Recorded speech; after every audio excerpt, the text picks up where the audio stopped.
Episode 2 राजा भरत की कथा। भारत का नाम कैसे पड़ा।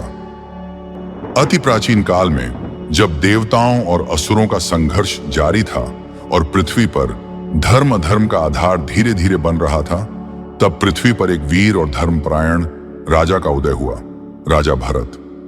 भरत का जन्म एक ऐसे युग में हुआ जब पृथ्वी पर जीवन धीरे धीरे सुव्यवस्थित हो रहा था।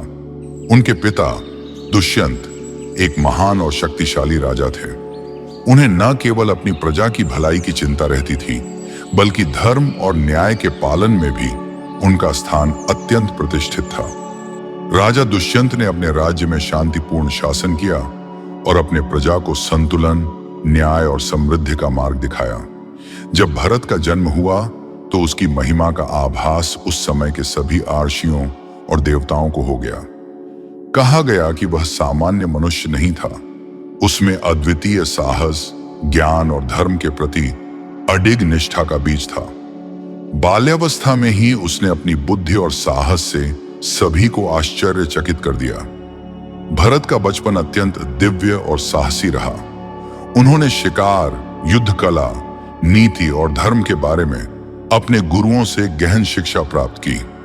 उनके पिता दुष्यंत ने उन्हें हमेशा यह सिखाया कि एक राजा का धर्म केवल अपने राज्य का पालन नहीं है, बल्कि उसके विस्तार और राष्ट्र की भलाई में भी है।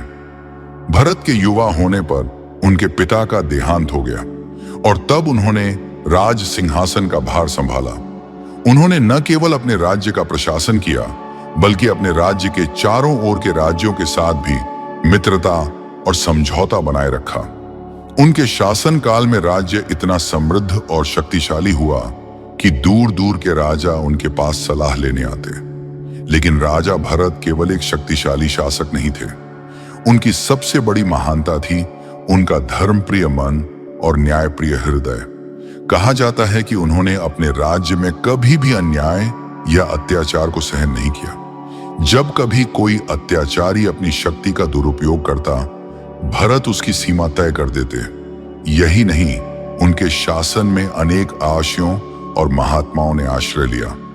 उन्होंने उन आर्षियों के साथ संवाद किया और सृष्टि के रहस्यों को समझने का प्रयास किया। उनकी निष्ठा और तपस्या इतनी गहन थी कि देवता स्वयं उनके पास आकर आशीर्वाद देने लगे।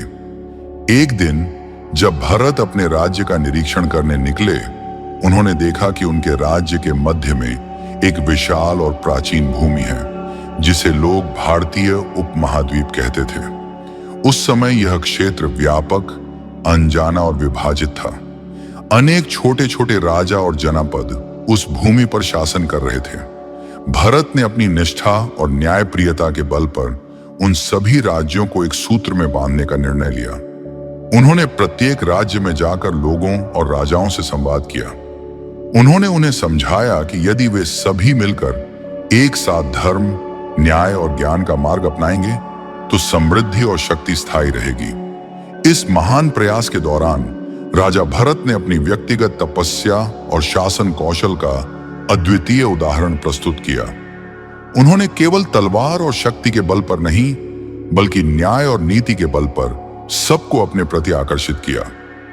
धीरे धीरे सारी भूमि उनके अधिकार और नियंत्रण में आ गई। इस प्रक्रिया में राजा भरत ने अनेक साहसिक और अद्भुत कार्य किए। उन्होंने असुरों और अन्य दुष्ट शक्तियों को परास्त किया, जिन्होंने लोगों को परेशान किया। उन्होंने वन, नदी और पर्वतों में स्थायी संरचना बनाई ताकि लोग सुरक्षित और समृद्ध जीवन जी सकें। भविष्यवाणियां कहती हैं कि राजा भरत की प्रशंसा केवल उनके समय तक सीमित नहीं रही। उनके नाम और उनके कार्य इतने महान थे कि लोग उनकी कथा को पीढ़ी दर पीढ़ी सुनाते रहे। उनकी महिमा इतनी विस्तृत थी कि जिस भूमि का उन्होंने एकीकरण किया, उसका नाम भारत पड़ गया। यह नाम आज भी उन्हीं के साहस, धर्मप्रियता और निष्ठा की याद दिलाता है। भरत की कथा केवल एक राजा की कहानी नहीं थी, यह धर्म, नीति और न्याय की विजय की कहानी थी। उनके जीवन में दिखाए गए आदर्श आज भी हमारे लिए प्रेरणा स्रोत हैं। उन्होंने यह दिखाया कि एक सच्चा राजा केवल शक्ति से नहीं, बल्कि धर्म, ज्ञान और साहस से ही महान बनता है। राजा भरत के शासनकाल में भारत भूमि समृद्ध, शक्तिशाली और न्यायपूर्ण थी। देवताओं ने भी उनके कार्यों की सराहना की। उन्होंने पृथ्वी पर स्थायी धर्म और न्याय की नींव रखी, जिससे आने वाले समय में महाभारत जैसी महान घटनाओं का आधार तैयार हुआ। यही कहानी थी राजा भरत और भारत भूमि का नामकरण, जिसने यह साबित कर दिया कि सच्ची महानता केवल शक्ति में नहीं बल्कि धर्म और न्याय में होती है।